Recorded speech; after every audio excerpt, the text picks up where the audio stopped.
തമിഴ്നാട്ടിലും ബംഗാളിലും നടന്ന തിരഞ്ഞെടുപ്പ് ശരിക്കും അക്ഷരാർത്ഥത്തിൽ ഉലച്ചിരിക്കുന്നത് ഡൽഹിയെയാണ്.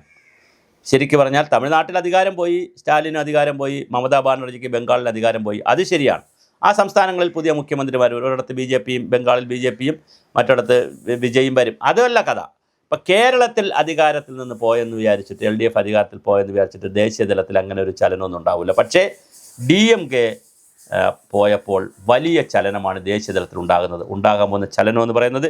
ഇന്ത്യ മുന്നണിക്ക് ഇനി ദേശീയ തലത്തിൽ DMK കൂടെ ഇല്ല എന്ന് മാത്രമല്ല, പാർലമെൻറ്റിൽ ഇന്ത്യ മുന്നണിയുടെ പ്രതിപക്ഷ നിരയിൽ ഇരിക്കാൻ സാധ്യതയില്ല. പാർലമെൻറ്റിൻ്റെ സ്പീക്കർക്ക് കത്തും കൊടുത്തു കഴിഞ്ഞു, ഞങ്ങൾക്ക് വേറെ ബ്ലോക്കായിട്ടിരിക്കാൻ അവസരം തരണം MP-മാർക്കെന്ന് കത്തും കൊടുത്തു. അപ്പോൾ കനിമൊഴി MP-യാണ് സ്പീക്കർ ഓം ബിർളയ്ക്ക് കത്ത് കൊടുത്തത്. 22 MP-മാർക്ക് പ്രത്യേക ഇരിപ്പിടം അനുവദിക്കണമെന്നാണ് ആവശ്യം. ഇന്ത്യ മുന്നണിയിൽ ഞങ്ങളിനിയില്ല. തമിഴ്നാട്ടിൽ നിന്നുള്ള കനിമൊഴി സ്റ്റാബിന്, അതായത് ഈ നമ്മുടെ കരുണാനിധിയുടെ മകളായിട്ടുള്ള കനിമൊഴി കത്ത് കൊടുത്തിരിക്കണം. ഓം ബിർള സ്പീക്കർക്ക്, ലോക്സഭാ സ്പീക്കർക്ക് കത്ത് കൊടുത്തു. അവരുടെ 22 MP-മാരെയും മാറ്റിയിരുത്തണം. ഇനി ഇന്ത്യ മുന്നണിയിൽ ഞങ്ങളില്ല എന്നാണ് പറയുന്നത്. ഇന്ത്യ മുന്നണി സഖ്യവുമായും ഞങ്ങളില്ല. അതുപോലെയാണ് പ്രതിപക്ഷ മുന്നണിയിലെ നിലവിലല്ല എന്ന മട്ടിലാണ് DMK നേതാക്കൾ ഇപ്പോൾ പ്രതികരിക്കുന്നത്. പ്രതിസന്ധി സമയത്ത് കോൺഗ്രസുമായി കൈകോർത്ത് നിൽക്കുമായിരുന്നു. ഇനി പാർലമെൻറ്റിൽ നടക്കുന്ന ചർച്ചകളിൽ എങ്ങനെ വരുമെന്നറിയില്ല. ഒരുപക്ഷെ ഇനി BJP ലൈനിലേക്ക് ചിന്തിച്ചാലും അത്ഭുതമില്ല. പക്ഷേ അതിന് സാധ്യതയില്ല. പക്ഷേ വോട്ടെടുപ്പൊക്കെ വരുമ്പോൾ എങ്ങനെ പോകുമെന്ന് നമുക്കറിയില്ല. എന്തായാലും DMK-യിലെ 22 MP-മാർ സഖ്യമായി സഹകരിക്കാത്തത് ദേശീയ തലത്തിൽ പ്രതിപക്ഷത്തിന് വലിയ നഷ്ടമുണ്ടാക്കും. അതുപോലെ തന്നെ മമതാ ബാനർജിയുടെ തോൽവിയും ഇന്ത്യ മുന്നണിക്ക് വലിയ നഷ്ടമാണ് ഉണ്ടാക്കുന്നത്. സുപ്രധാന ഭരണപക്ഷത്തെ എതിർക്കുന്ന കാര്യത്തിൽ വളരെ പ്രധാനപ്പെട്ട ഒരു പങ്ക് നിർവഹിച്ചിരുന്നത് DMK MP-മാരാണ്.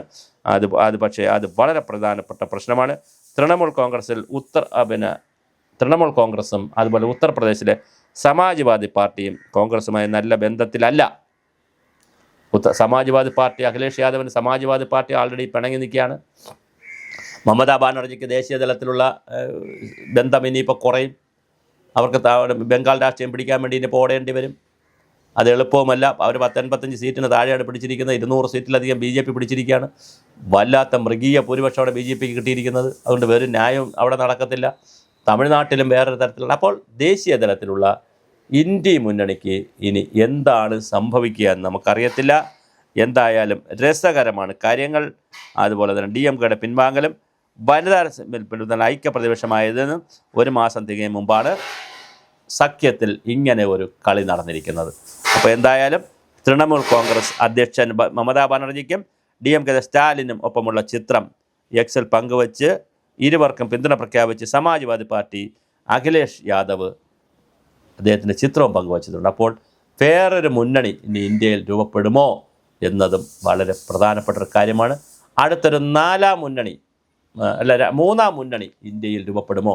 അഖിലേഷ് യാദവിൻ്റെയും മമതാ ബാനർജിയുടെയും അതുപോലെ തന്നെ സ്റ്റാലിൻ്റെയും ഒക്കെ നേതൃത്വത്തിൽ ഒരു മൂന്നാം മുന്നണി കൂടി ഇന്ത്യയിൽ രൂപപ്പെടുമോ? BJP-യുടെ NDA-യും അതുപോലെ കോൺഗ്രസിൻ്റെ ഇന്ത്യ മുന്നണിയും അല്ലാതെ മൂന്നാമതൊരു മുന്നണി കൂടി വരുമോ?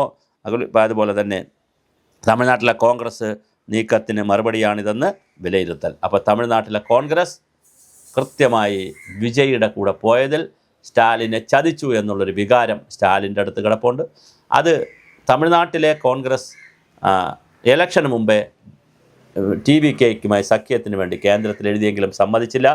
പക്ഷേ ഇലക്ഷൻ കഴിഞ്ഞപ്പോൾ PCC തീരുമാനിക്കട്ടെ, തമിഴ്നാട് PCC തീരുമാനിക്കട്ടെ എന്നൊരു സ്റ്റാൻഡ് കേന്ദ്രത്തിൽ നിന്ന് എടുത്തു. അങ്ങനെയാണ് 5 MLA-മാരുള്ള തമിഴ്നാട് കോൺഗ്രസ് TVK തമിഴ് വെട്രി കഴകത്തിന് അനുവാദം കൊടുക്കുകയും അവർ പിന്തുണ കൊടുക്കുകയും ചെയ്തു.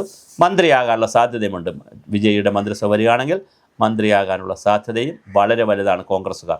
അങ്ങനെ വരുമ്പോൾ തീർച്ചയായിട്ടും ദേശീയ തലത്തിൽ ഇന്ത്യ മുന്നണി ഇനി എത്ര മുന്നോട്ട് പോകാൻ പറ്റുമെന്നറിയില്ല. വളരെ രസകരമാണ് ദേശീയ രാഷ്ട്രീയം. പണ്ടേ ദുർബല, പിന്നെ ഗർഭിണി എന്ന് പറഞ്ഞതുപോലെ, അല്ലെങ്കിൽ തന്നെ നരേന്ദ്രമോദിക്കെതിരെ കാര്യങ്ങൾ ദേശീയ തലത്തിൽ ഉയർത്തിക്കൊണ്ടുവരുന്നതിൽ ഒരുപാട് പരിമിതികൾ ഇന്ന് ഇന്ത്യ മുന്നണിക്കുണ്ട്. ശരത് പവാർ തളർന്നു പോയിട്ടുണ്ട്.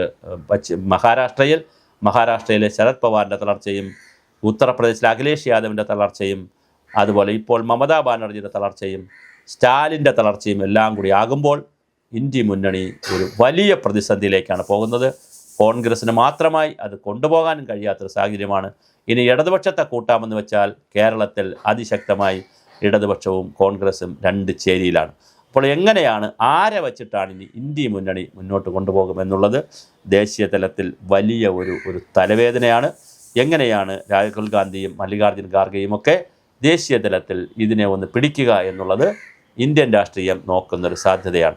അങ്ങനെ പിടിക്കാതെ വരുമ്പോൾ സ്വാഭാവികമായിട്ട് BJPക്കും NDAക്കും നരേന്ദ്രമോദിക്കും ഒന്നുകൂടി ബലം കൂടുന്ന കാഴ്ചയാണ് 2029 തീർച്ചയായിട്ടും നടക്കുന്ന ലോക്സഭാ തെരഞ്ഞെടുപ്പിൽ വീണ്ടും മാറാനുള്ള സാധ്യത, മോഡി തുടർച്ചയായി വരാനുള്ള സാധ്യത ഉണ്ടോ?